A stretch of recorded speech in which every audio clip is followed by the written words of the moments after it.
All right, Saagar, what are you looking at? I've covered the dangers of TikTok here for a long time. Leaving aside its technology, whether it's good for people's brains or not, is a basic fact. The most used app by American teenagers, and increasingly every American, is not only from China, but directly controlled by China.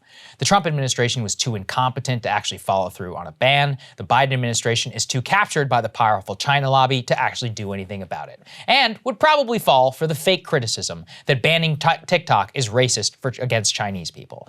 But for years, the TikTok lobby has said people like me are crazy, that the TikTok US has a different data server than its Chinese parent company ByteDance, and that their data is not accessed by the parent company. Now that is really dumb. Why would a company who owns one of the most valuable technology platforms on planet Earth not use it for commercial reasons? But now we finally have the truth. ByteDance and TikTok's lobbyists were lying the entire time. And we know because of some great new reporting at BuzzFeed News.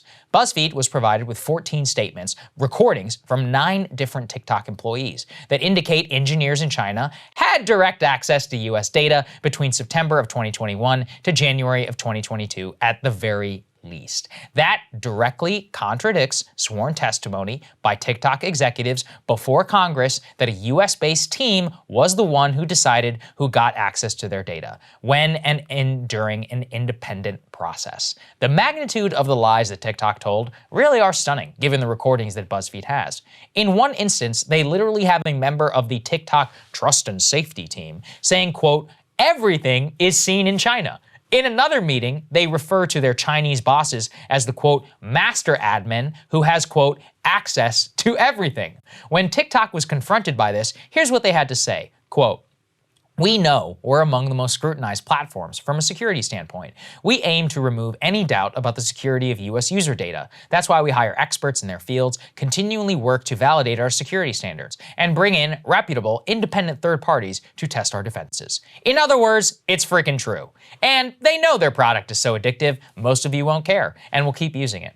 I honestly don't mind at this point. I get it. It seems fun. Truly, it actually is not on you to answer these questions. It's on the government to keep people safe. And by that measure, it is obvious beyond a shadow of a doubt that TikTok should be banned immediately. The algorithm is not that hard to do. They were just the first to market. It can easily be replicated within a year of going away. It would have a major replacement. We already saw that in India, where it was banned not that long ago.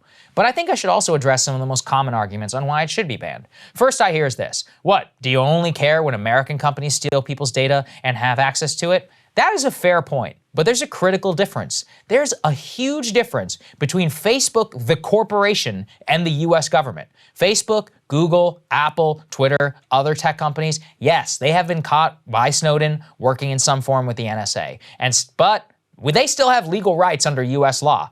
Apple literally told the FBI to screw off and that they would not open the phone of a terrorist. Facebook, Google, Twitter, and others at least require a subpoena signed off by a judge before they will turn your data over to the government. In China, none of that exists. There's no court system. If they want something, they take it. There's no burden of proof. If you're the son, the daughter of somebody who works in the US government or military, they 100%, beyond a shadow of a doubt, are pulling your data to glean even the tiniest bit of information. Second is this: let's say you don't care about privacy. Well, I think that if we're going to ruin our culture and then our people should be at least the ones who are doing it. In China, their TikTok is not like ours. They have major restrictions on when children can use it, and the content they incentivize and push on their population is highly regulated. All of their TikTok celebrates achievements in math, science, music, literature, and other areas that are deemed necessary to the state and to the progress of the Chinese people. To be clear, I 100% do not want the US government to do that. But I also don't want the Chinese government artificially pushing narratives from gender ideology to excessive entertainment on our populace for a soft power gain of trying to weaken the American youth. If we're going to poison our youth's mind, promote fat culture and other stupid stuff, at least let it be known it is being done for commercial American profit, not at the explicit behest of a US adversary that wants to hurt the US population. There's only one way to guarantee that outcome, and that is to ban TikTok to see if the exact same type of content is promoted. Personally, I do not actually think it would change that much, to be honest. But let's say it's 5 to 10%. Screw it, it's still worth it. Third is the final argument, which is Americans should be free to say whatever they want in America. TikTok has documented instances of censoring content on their platform that is critical of the CCP, of Hong Kong protesters, or of Uyghur genocide. In this country, you should be able to say whatever the hell you want about America, China, about whomever within the bounds of the First Amendment. And then fourth, and actually finally, is the basic issue of fairness. Right now, Google, Facebook, Twitter, and many others, US technology companies, are banned in China. Why should they get away with banning our flagship tech companies when one of theirs explodes in popularities here in the United States? We can make a deal with them, I guess. You can stay here if you let us in there. That's not going to happen, and we all know it. This backwards relationship is typical of all of our trading relations with China. The bottom line, though, is the chief reason the Biden administration has leaked that they don't want to do this is because they're afraid of being called racist. They are so afraid, in fact, they recently shut down the China-focused anti-spying program out of concern that it was being applied in a racist fashion. This is after multiple documented instances of Chinese citizens coming to the United States, gaining access to cutting-edge R&D programs or secret US government-backed science programs, and then sending data back to Beijing. In fact, after the Biden administration closed the China initiative, their own Justice Department was still forced to charge a pair of Chinese researchers for trying to steal proprietary mRNA technology and send it back to China. The Chinese themselves have a term for this. It's called Baizo. Baizo roughly translates to white liberal progressive views, which are, quote, obsessed with political correctness and who are ignorant, arrogant Westerners who, quote, pity the rest of the world and think they are saviors. I have an idea. Let's just prove them wrong. Let's prove that we are at least as smart as they are, and let's just ban TikTok now.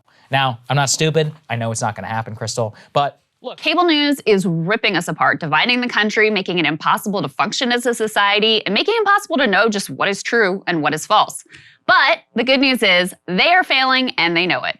That is why we're building something new, a new mainstream, a healthier one, something more trustworthy, something that we are going to need in one of the most pivotal times in American history. We are building up here for the midterms, for the upcoming presidential election, but we need your help. So if you can help us out by becoming a premium member today at breakingpoints.com, we're trying to change America for the better and the entire world. So what are you waiting for, guys? Go to breakingpoints.com and sign up and help us build a new mainstream.